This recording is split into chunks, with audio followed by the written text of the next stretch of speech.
Let's go up to the NovaCare Center where Jeffrey Lurie just finished speaking. Our John McMullen was there.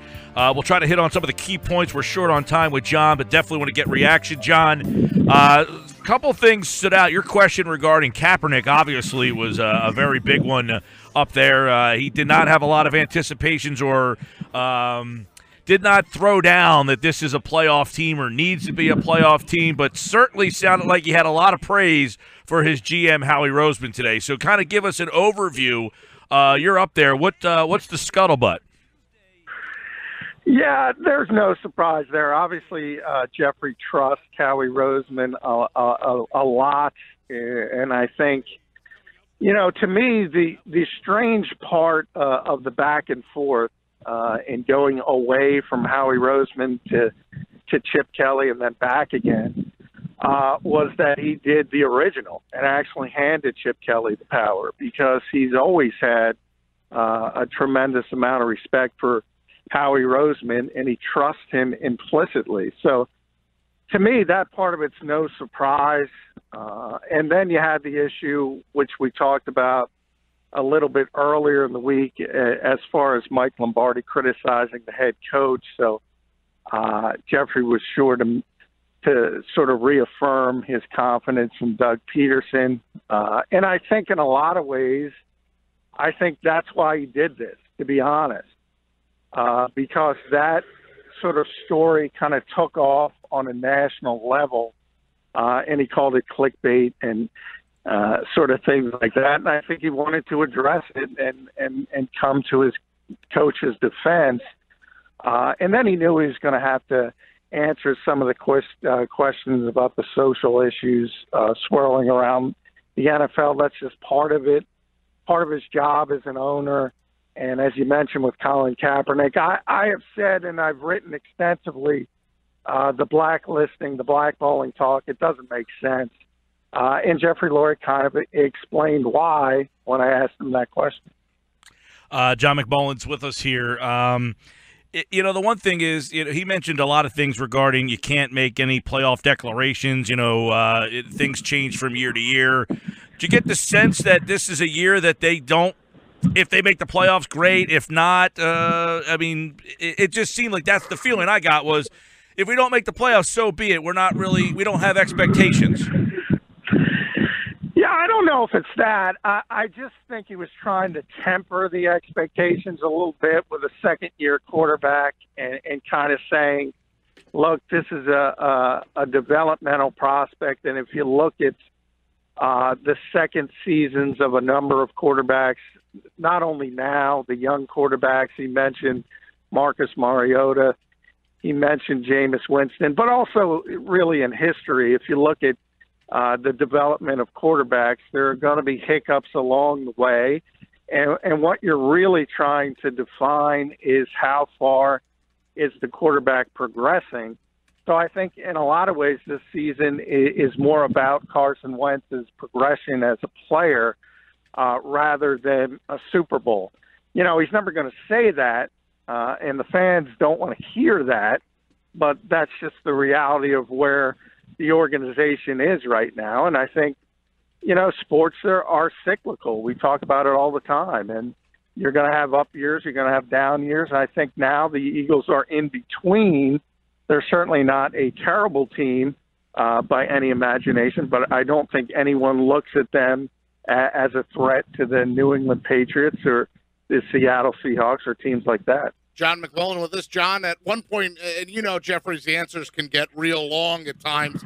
I thought the shortest answer was when he got into talking about the work relationship between him and Howie and Doug, and then the follow-up question, I think it was maybe Zach Berman said, is that different from any previous? He said, no, very genuine. It got a little awkward there. What did you take away from his description of his work relationship with those guys?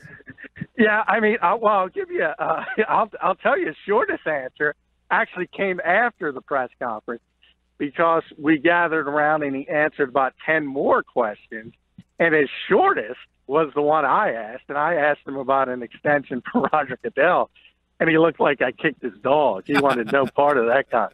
So that was the shortest answer. So, but as far as his relationship, yeah, that got into a convoluted discussion of does the coach talk about the game plan with the owner? I don't know why it went in that direction, to tell you the truth, because obviously, the coach is not worried about talking about game plans with the owner of the team. And Jeffrey eventually got around to that. Yeah, kept digging his way out of it. John McMullen with us. Jeffrey Lurie sits down for about 24, 25 minutes and answers a bunch of questions, and then apparently 10 of them after that. He did mention bidding for the Super Bowl, John, and I thought there was a little bit of awkwardness in that, too, as he tried to not throw New York under the bus, but also sort of indicated, like, I don't think that's going to happen again. No, yeah. I mean, the league has kind of, at least behind the scenes, kind of said that they'd be willing, and it's in a northern city this year, Minneapolis, but it's a dome stadium. So I think the mentality has kind of come down that maybe they'll put it in a northern city once every decade or so, but you better have a dome stadium. And if you think about Lincoln Financial Field, obviously it's not that old, but Jeffrey made a tweak. Maybe if we had a dome stadium, we can get a Super Bowl. So that might be sort of the start of the new stadium talk already. And then really, but he just talked about getting the draft back, because that's more of a goal that you can actually accomplish. Bottom line is Philadelphia's not going to get a Super Bowl in this environment unless there is a new stadium with a retractable roof.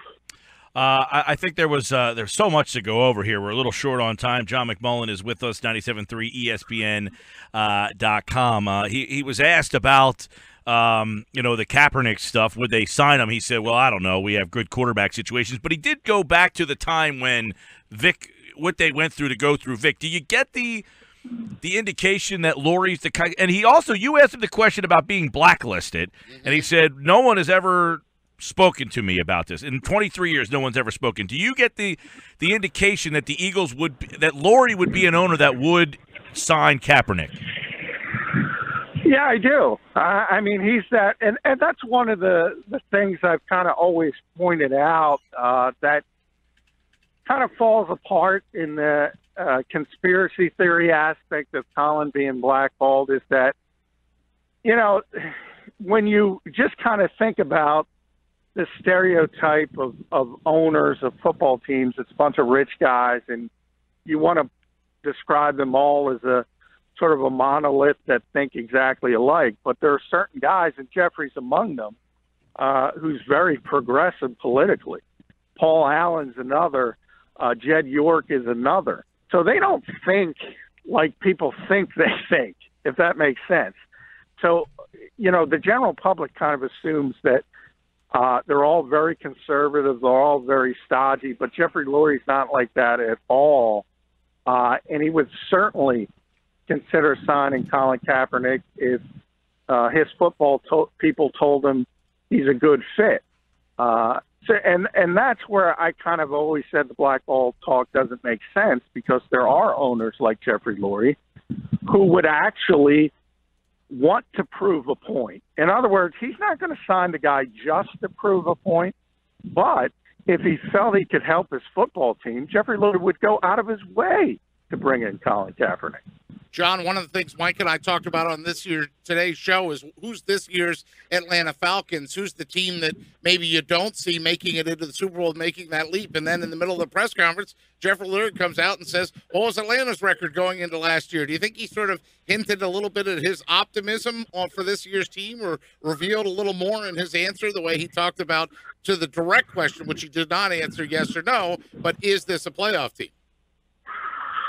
Well, I think if you look at the history of this league, it's generally two teams really from each conference make the playoffs that didn't make the playoffs from last year. Could the Eagles be one of those teams? Sure. And if you make it into the dance, as we've seen recently, it's not like it was a generation ago. We've seen many teams go the wild card route to win a Super Bowl. The New York Giants have done it on 2 occasions. The Green Bay Packers did it when they won 10 games. They didn't win the Super Bowl when they won 15. So I think there's always a hope you can get hot at the right time and sort of make a run. And if everything goes correctly and Carson Wentz turns into a superstar, that's a possibility because this league is very, very parity-driven. And there isn't a lot of talent differential from, say, teams like the Patriots and teams like the Eagles. It generally comes down to other things, coaching, quarterback, health, and things of that nature. And because the talent is so even dispersed around the league, I mean, that even probably describes the New England Patriots' greatness more than anything else, the fact that they're able to be so consistently good in a league where everybody is just so even. All right, John, get out of the way. There's a car coming. No, somebody's sitting up there. We'll catch up with John tomorrow, get his take on the Eagles and the Redskins and his prediction for the Eagles this season. He was been live at the Jeffrey Lurie press conference, so we do appreciate you jumping on board, pal. All right, thank you, guys.